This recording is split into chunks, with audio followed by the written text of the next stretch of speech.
Very small WVON. I was just, in your last remarks, you were talking about possible charges of sedition and treason. Have you heard anybody, or have you been contacted by any reliable sources that said that this might happen? No. What makes you make that statement? Looking at the book. Okay. What book?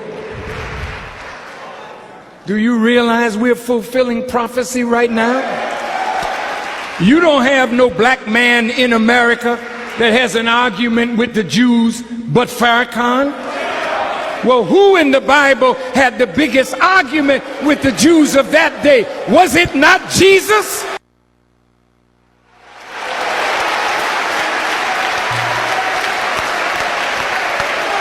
I'm walking in the master's shoes. Take it or let it alone. Next question.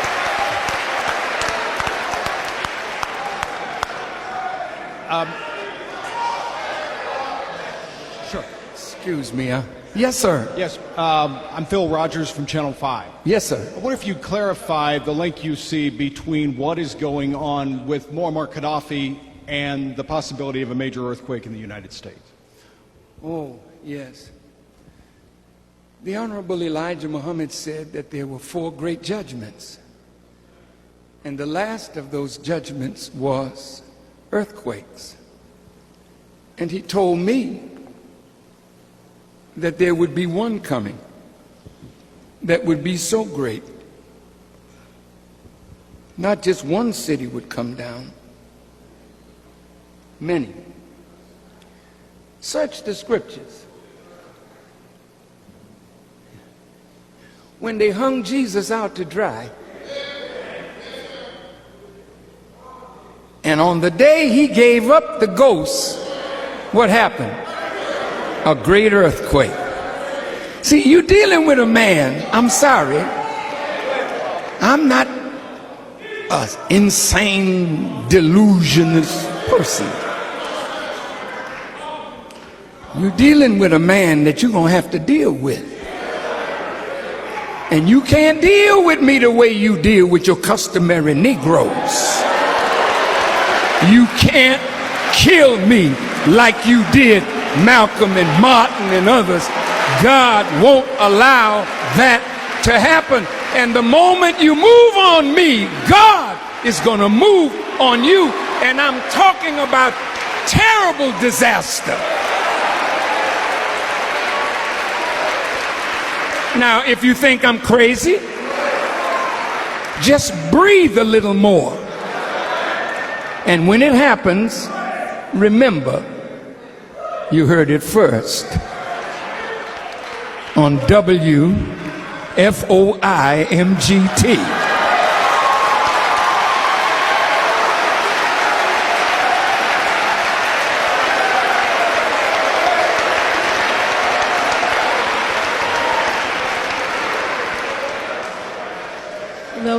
Hello, Minister Farrakhan. I'm Karen Hawkins with the Associated Press. Yes, ma'am. Wondering if I can get your response to these reports that Gaddafi has been hurting his own people or attacking his own people. You know, that was President Obama's reason for intervening. What's your response to that? Well, why didn't they intervene when Bush was hurting his own people?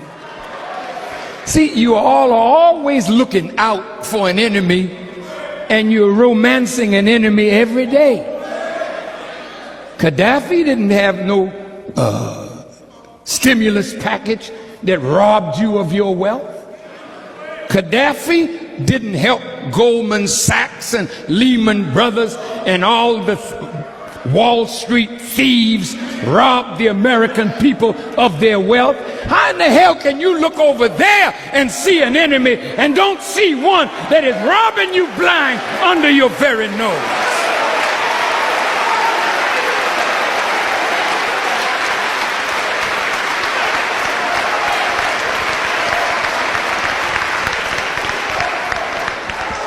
And by the way, a lot of American people feel that Barack is hurting the American people. And they're making a move now to make sure he's just a one-term president. Thank God for this form of democracy where it is not open rebellion, but you're going to see that too. See, Wisconsin was just a seed. The union's just a seed. Let me tell you something. You think it's some black Muslims that you got problems with? You got problems with your well-armed militia that hate your government. And they'll tell you right now, when they went to the Tea Party with their gun on their hip, we come in peace this time. What did they mean by that? Those are the people you need to question, because Gaddafi can't get across the Atlantic Ocean to do you no harm. And if he did harm to his people, he has to answer for that. Everybody has to answer for their crimes. And I would say, while I'm on that point, to my friend Bashar al-Assad, when you see the people rising like this, don't wait for revolution. Create evolutionary change. What the people are wanting is more justice, more equity, more jobs, more transparency, less corruption. The king in Bahrain, the people weren't trying to overthrow him. They just wanted meaningful change. So if you're wise, every parent that is a dictator, and I'm sure your mother was one, I'm not playing the dozens, but my mother was sure enough a dictator. Was yours? If you had a father in the home, he told you when to come in. You didn't tell him what food you wanted to eat for that night, what room you were going to sleep in. But after the values that parents instill in their children are set, you can't dictate to even your children anymore. You got to back up now and learn how to reason with the growth of intelligence in your own house. Otherwise, you'll have a revolt in your kitchen. And I'm telling you, brothers, don't you think you're going to beat up women, misuse and abuse them. No. I mean, you gotta learn how to dialogue. Because in the kitchen there are many weapons.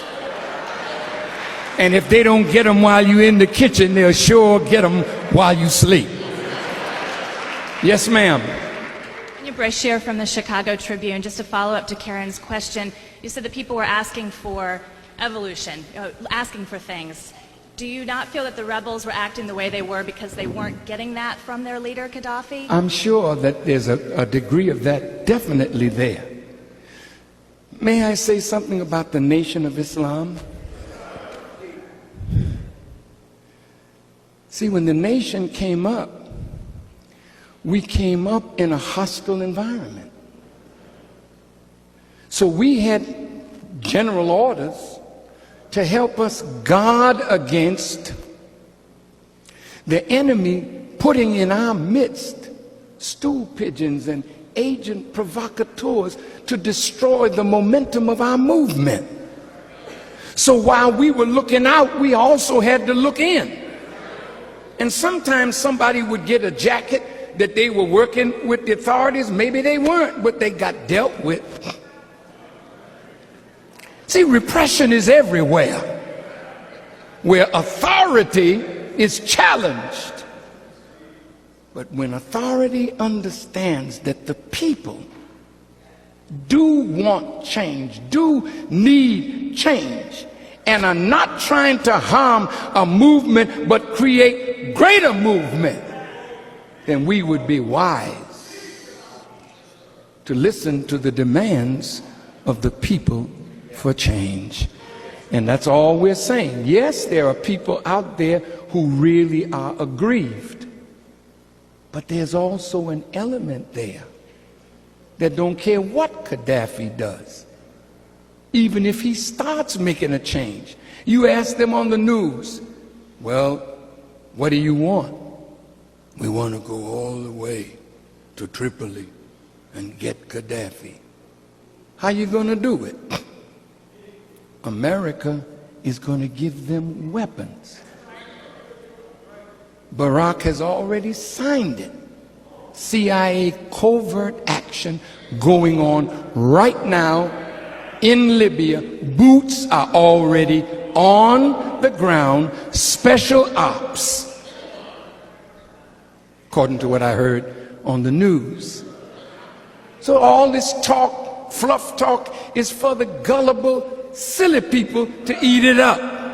But if you look under it, the policy has never changed. Kill Gaddafi. I want to ask you a question, media people. See, do you really think that Brother Gaddafi really was going to slaughter 700,000 people in Benghazi? Listen, he might have slaughtered some, though. I won't say he wouldn't. But if that were true, we looked up one day and his soldiers had ringed Benghazi. Now that means all the territory before that, they took it back. Where are all the bodies? If the man is a nut and feeling full of revenge, show me and the American people the bodies, the mass graves. You're liars. This is how you maneuver the American people. When you want to kill somebody, you first make them a boogeyman. I've had many conversations with brother leader. He's a thinker, not a nut. I wish, look at all the people that were greeting him with love. Brother, can you show them just a few? Oh, well, anyway. Where's, oh yeah. That's Gaddafi with Sarkozy. Did you know that Sarkozy said Libya financed his election? And they got all the bank transfers and everything. They say they're going to bring it out in the public. That's why he was so hurt that Sarkozy was the first one that wanted to bomb when he helped make him a president. It's the kind of devils you're dealing with.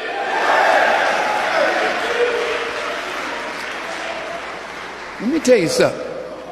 You would be worse than a damn fool with the knowledge that Elijah Muhammad has given us, and then take that kind of people into your bosom and wonder why the hell you get bitten. No, this ain't hate. We got 450 years of dealing with you.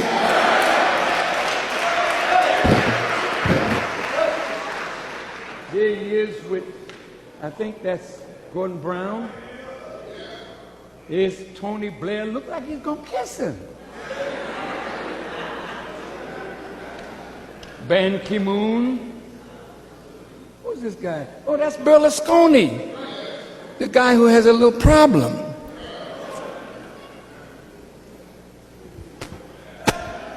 Look at how they were loving him up. Just a few days before, how did he change? All of a sudden, he was killing all these people all the time, and you was in bed with him?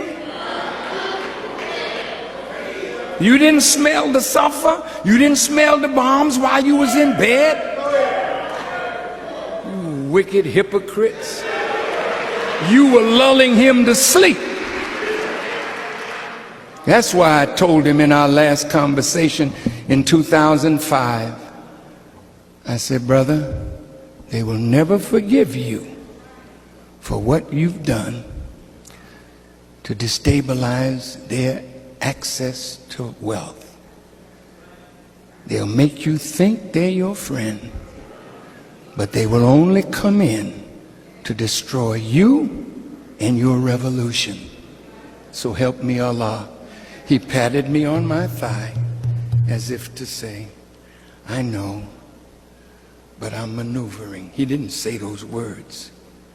Yeah, and now look, the shock of betrayal. Okay, last